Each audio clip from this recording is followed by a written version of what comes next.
mendapat cahaya bintang, seakan tetap gusar pada pertarungan dua anak manusia yang belum juga berhenti di Selarong. Suara binatang malam bagai tertutup teriakan dan lengkuhan silih berganti. Debu bercampur kabut melingkupi kegesitan Reksoboyo saat menyerang lawannya tanpa henti. Tapi Wirondoyo meremehkan serangan-serangan itu meski hanya dengan tangan kosong belaka. Sama seperti yang dialami prajurit Mangir lainnya, pedang Reksoboyo tak mampu melukai sedikit pun badan Wirondoyo. Bahkan sebaliknya, sesekali tendangan Wirondoyo berhasil menyasar telak ke tubuh Reksoboyo hingga dia terhuyung-huyung ke belakang. Semakin lama, Reksoboyo mulai merasa terdesak. Benaknya terbagi antara menangkis serangan dan memikirkan apa kelemahan Wirondoyo agar bisa dikalahkan. Tapi semua serasa buntu. Perlahan, Reksoboyo mulai merasa kelelahan. Dia perlu mengulur waktu untuk beristirahat sejenak, mengumpulkan tenaga. Karenanya, Reksoboyo kemudian melompat mundur, memberi jarak dari sang lawan.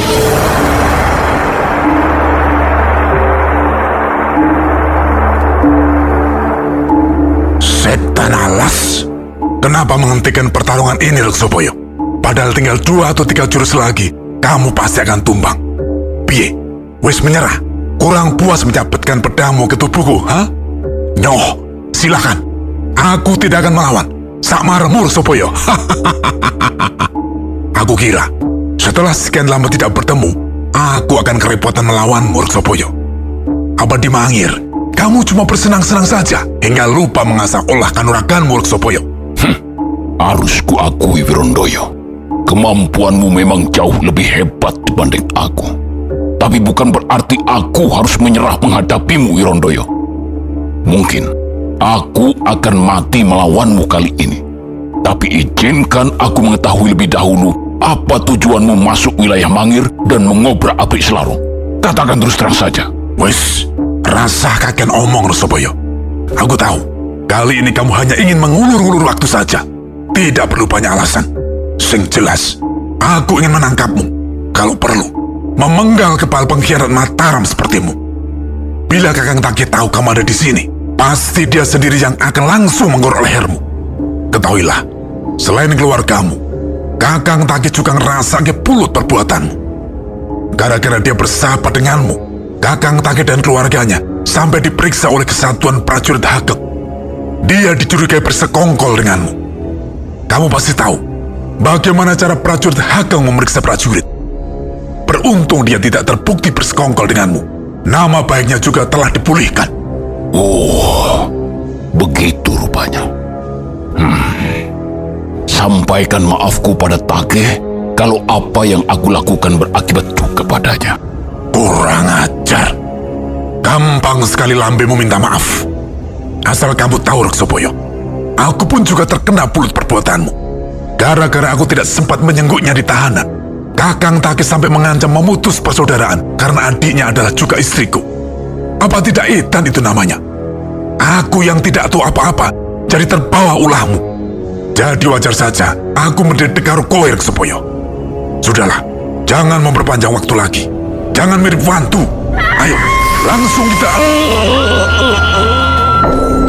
Tanpa diduga, dari arah belakang Wirondoyo, seorang gadis telah mengambil pedang yang tergeletak tidak jauh dari tempat itu. Pedang itu langsung ditusukkan ke leher Wirondoyo. Semua orang terkejut atas keberanian si gadis. Apalagi setelah melihat Wirondoyo rebah dan tidak pernah bernapas lagi. Sadarlah Reksoboyo, ilmu kebal musuhnya tak berlaku bagi seorang perempuan. Reksoboyo memang pernah mendengar mitos adanya ajian kebal senjata yang mudah luruh jika lawannya adalah seorang gadis perawan. Bersamaan dengan ambruknya Wirondoyo, sang gadis turut lunglai. Dia menangis segugukan dan gemetar tidak jauh dari jasad orang yang dibunuhnya. Di tengah sekian banyak orang yang terpaku, Towon berlari mendekati si gadis dan langsung memeluk, berusaha menenangkannya.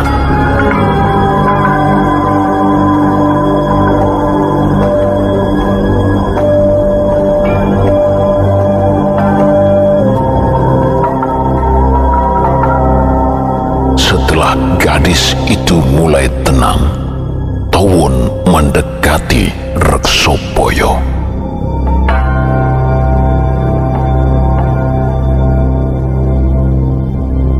Siapa gadis itu, Towon? Kamu mengenalnya? Nyuwun pangapunten, Gusti. Dia adalah keponakan saya. Gadis itulah yang menjadi alasan saya untuk mendahului masuk ke Selarong tanpa menunggu panjenengan. Saya mengaku salah, Gusti. Saya siap menjalani hukum prajurit dan menanggung akibat dari tindakan saya.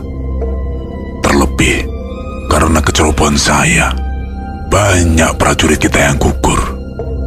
Saya keras kepala, meski sebenarnya Gunjel sudah memperingatkan saya, Gusti. Saya tidak tenang karena punya keponakan di Selarong ini, Gusti. Ya, semua sudah terjadi, Towon. Bagaimanapun juga, perbuatanmu tetap harus dipertanggungjawabkan. Tapi semua yang ada di sini menjadi saksi bahwa kamu sudah mengaku bersalah. Mudah-mudahan saat diadili nanti, hukumanmu akan menjadi lebih ringan. Dalam pertimbangan lain, langkahmu juga tepat. Menghadapi situasi yang tidak jelas, seorang pemimpin sepertimu memang harus berani mengambil keputusan. Apa yang terjadi hendaknya menjadi pelajaran buatmu. Cermatlah dalam berhitung sebelum langkah. Wis, saiki prajurit yang masih tersisa kumpulkan kembali. Mereka yang wafat kita rumat. Jenazah orang-orang Mataram kita kuburkan di pinggir desa Selarong. Nah, khusus untuk Wirondoyo, letakkan lebih dulu di salah satu rumah warga. Aku butuh waktu untuk menentukan langkah selanjutnya. Kurasa masalahnya akan panjang, karena bagaimanapun juga dia adalah seorang pengageng Mataram. Nuningge Gusti Reksoboyo, ngesto akan dawu. Namun sebelum Reksoboyo pergi, mendadak sejumlah orang berteriak sambil menunjuk ke balik punggung jasad Wirondoyo. Hal aneh tiba-tiba terjadi. Keris yang terselip di pinggang Wirondoyo perlahan keluar dari warangka. Keris itu secara ajaib berdiri dengan ujung lancip menghadap ke bawah. Beberapa saat kemudian, muncul pendaran cahaya kebiruan menyelingkupi bilah keris. Apa yang terjadi membuat Reksoboyo mengerutkan kening. Karena penasaran didekatinya keris itu, Reksoboyo menatap orang-orang yang ada di sekitar seolah ingin mencari dukungan. Setujukah mereka jika keris itu disentuhnya? Dengan sekali tarikan nafas, Reksoboyo menggenggam ganggang keris. Namun tanpa diduga, tubuh Reksoboyo mendadak bergetar kuat. Sejurus kemudian dia terpental keras ke belakang.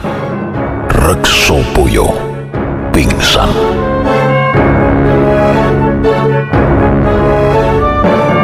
Tak begitu jauh dari benteng selatan Mangir, hembusan angin malam membuat bau tubuh Wirosono begitu menyiksa bagi Rampu. Tapi Jalu keras kepala untuk tetap membawanya ke persembunyian Lenggur.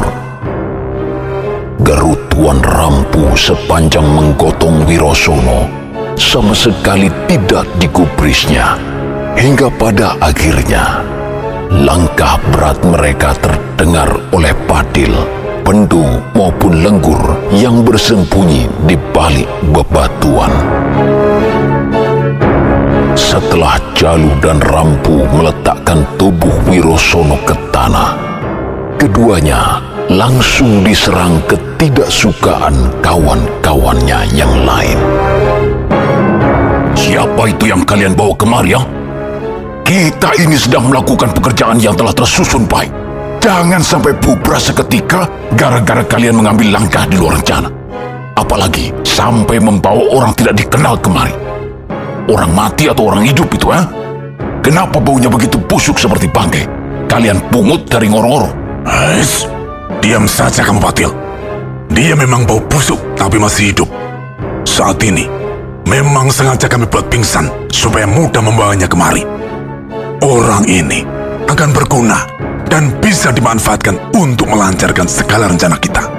Maksudmu bagaimana, Kakang Jalu? Akan aku jelaskan nanti, setelah mendapat persetujuan dan saran dari Kakang Lenggur. Memangnya, apa yang akan kamu jelaskan, Jalu? Begini, Kakang Lenggur.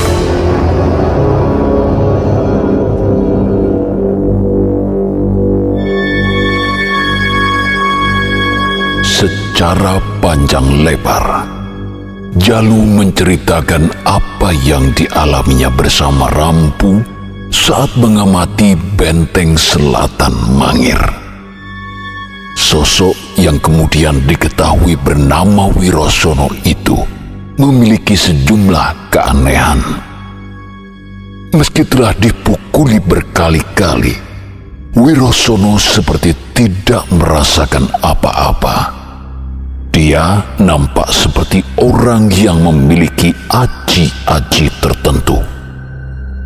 Namun keanehan paling utama adalah perilakunya yang tidak biasa.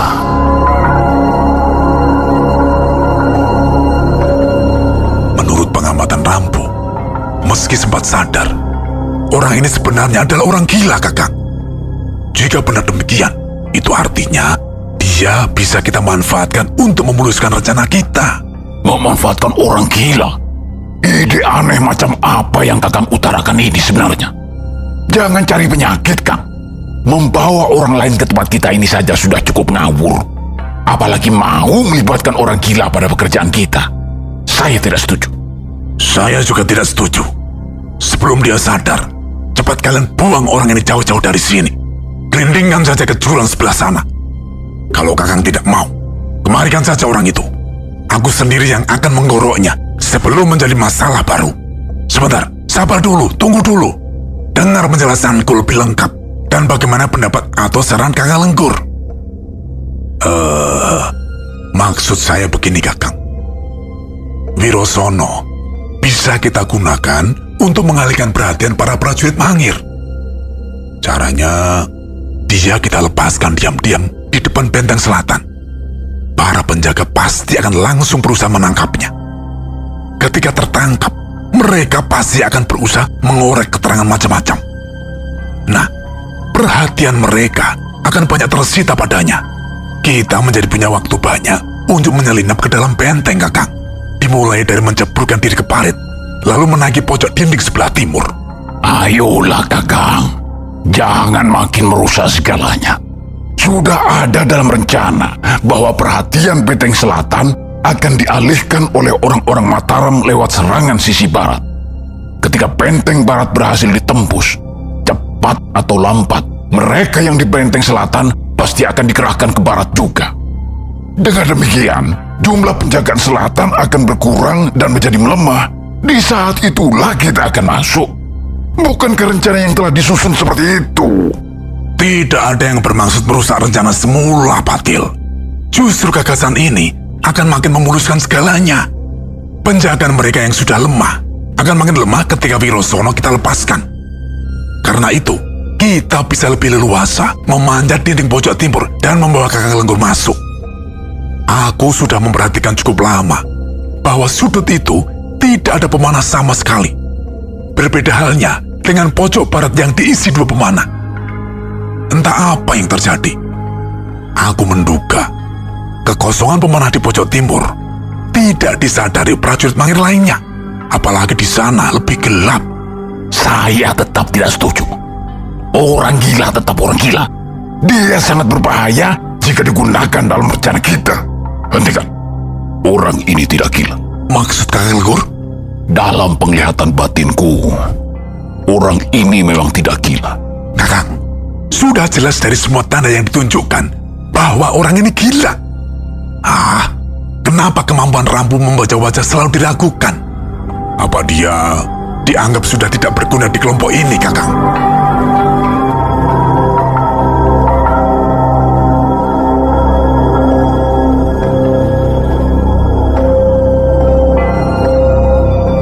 Semuanya bisa diketahui dari membaca wajah Jalu. Orang biasa memang akan menganggapnya gila. Tapi kalau melihat menggunakan mata batin, tidak demikian. Dalam penglihatanku, Sukma Wirosono sering ditarik oleh sukma-sukma lainnya yang berada di alam Pangrantunan. Namun karena dia belum memiliki takdir mati, maka Sukma Wirosono kadang kembali ke raganya sendiri. Inilah saat di mana dia nampak seperti manusia normal pada umumnya. Maksud Kakang, Sukma Wirosono keluar masuk raganya berulang kali? Iya, benar. Saat ditinggalkan sukmanya itulah, raga Wirosono menjadi menarik bagi sukma-sukma Nglambrang. Mereka menjajal tinggal di dalamnya. Namun karena wadak itu tidak pernah ada yang pas kecuali Sukma Wirosono sendiri, maka mereka hanya tinggal sesaat lalu meninggalkannya. Secara kasat mata, orang biasa akan melihatnya tertawa-tawa mirip orang gila. Tapi sebenarnya, yang tertawa ya Sukmo-Sukmo Nglambrang itu. Mereka gembira menemukan raga baru. Tapi setelah dicoba ternyata tidak pas, ya pergi lagi. Demikian berlangsung berkali-kali. Rumit sekali penjelasannya, Kakang. Tapi yang saya tangkap, ada 2 persoalan di sini. Soal Sukma Wirosono yang ditarik keluar secara beramai-ramai oleh sukma-sukma yang berada di alam Pangrantunan, dan soal raga Wirosono yang menjadi kosong dan lantas dimasuki sukma-sukma yang Nglambrang. Demikian bukan, Kakang? Iya, itulah yang terjadi. Aku sendiri tidak tahu mengapa bisa demikian. Ini adalah kejadian yang jarang terjadi, dan tentu tidak aku percayai jika mata ketigaku tidak setajam sekarang ini. Kalian pasti sudah tahu bahwa kita mengenal istilah raga, roh, sukma, jiwa, dan nyawa. Semuanya merupakan satu kesatuan utuh yang tidak dapat dipisahkan meski fungsinya berbeda satu sama lain. Roh sering disamakan dengan nyawa. Sukma juga sering disebut jiwa. Sementara raga adalah jasad, badan atau tubuh. Ketika masih hidup, lebih sering disebut nyawa. Kalau sudah meninggal, disebut roh. Ketika memberikan pengaruh langsung pada manusia, disebut jiwa.